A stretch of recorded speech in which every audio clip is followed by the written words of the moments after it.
نحمدہ و نصلی علی رسولہ الکریم اما بعد۔ دنیا میں انسان سے گناہ سرزد ہوتے رہتے ہیں کیونکہ اللہ جل جلالہ امن والہ نے انسان میں گناہ کا مادہ رکھا ہے۔ اب اس گناہ کا علاج ہو جائے، کیونکہ گناہ تو ہونے ہی ہونے ہیں، لیکن ان گناہوں کا علاج ہو جائے۔ ان گناہوں کا علاج ہمت اور استغفار ہے۔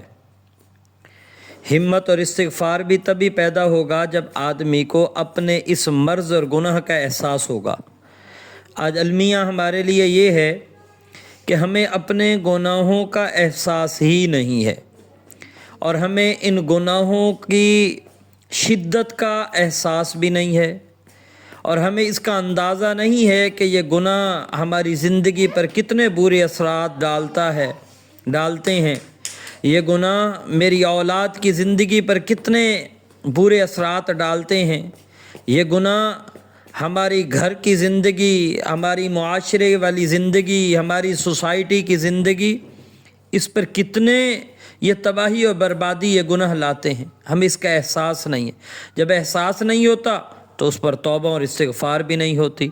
تو اس کے لیے ہمیں احساس کریں کہ ہم گناہوں والی زندگی میں تو مبتلا نہیں، ہماری آنکھ کا دیکھنا کہیں غلط تو نہیں، ہمیں اس کا احساس ہو۔ زبان کا بولنا ہمارا کہیں غلط تو نہیں، ہمیں اس کا احساس ہو۔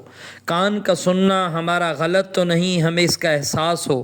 ہمارے لین دین، معاملات، معاشرت، یہ چیزیں کہیں ہماری غلط تو نہیں ہیں، یہ گناہوں والی تو نہیں ہیں، یہ ہمارے جسم کے اعضاء و جوارح گناہوں میں تو نہیں لتھڑے ہوئے۔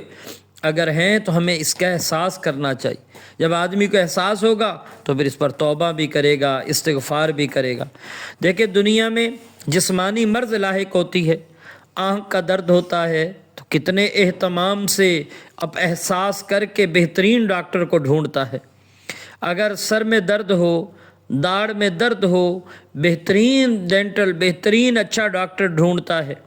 اسی طرح کوئی جگر کا مسئلہ ہے، گردوں کا مسئلہ ہے، ہارٹ دل کا مسئلہ ہے، اس کے لیے بہترین ڈاکٹر، کیونکہ احساس ہے نا، ایک میری آنکھ ہے، میرے دانت ہیں، میرا سر ہے، میرا دل ہے، میرے گردے ہیں، اس کا احساس کر رہا ہے، اور اس احساس کی بنیاد پر پھر علاج بھی کرتا ہے، اور علاج بھی بڑے اہتمام سے کرتا ہے۔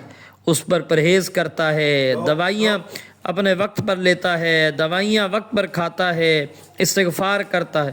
تو اس لیے ہمیں بھی جس طرح دنیا کے امراض میں ہمیں احساس بھی ہے اور ہم اس کا اہتمام بھی کرتے ہیں، تو اسی طرح ہمیں اپنی اس دنیا کی زندگی کے گناہوں کا بھی احساس ہو۔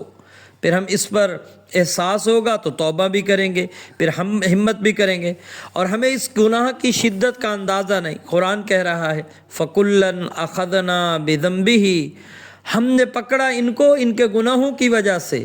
کیسے پکڑا؟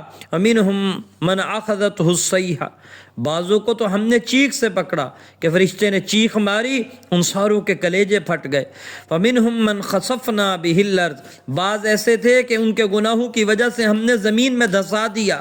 وَمِنْهُمْ مَنْ أَغْرَقْنَا، اور ان میں سے بعض وہ تھے کہ ہم نے ان کو ان کے گناہوں کی وجہ سے غرق کر دیا۔ یہ گناہ کی شدت تھی۔ یہ دیکھیں، یہ گناہ قوموں پر تباہی لائے۔ کسی کو اللہ نے گناہوں کی وجہ سے زمین میں دھسایا، کسی قوم پر زلزلہ آیا، کسی قوم کو اللہ نے پانی میں غرق کیا، کسی قوم کو اللہ نے آسمانوں سے پتھر برسائے۔ یہ گناہ تباہی لاتے ہیں، یہ بربادی لاتے ہیں۔ تو ہمیں اس کا احساس کرنا چاہیے، ہمیں احساس ہو کہ میری زندگی، اور بہت سارے گناہ تو ایسے ہیں کہ جو ہم نے اپنی زندگیوں میں خود ویسے ہی ڈال رکھے ہیں، ویسے ہی شامل کیے ہوئے ہیں۔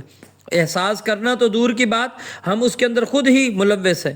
تو ہمیں احساس کرنا چاہیے کہ ہمارے گناہ ہماری زندگیوں میں نہ ہوں۔ اللہ جل جلالہ امن والم سب کو اپنے گناہوں کا احساس کرنے کی توفیق عطا فرمائے۔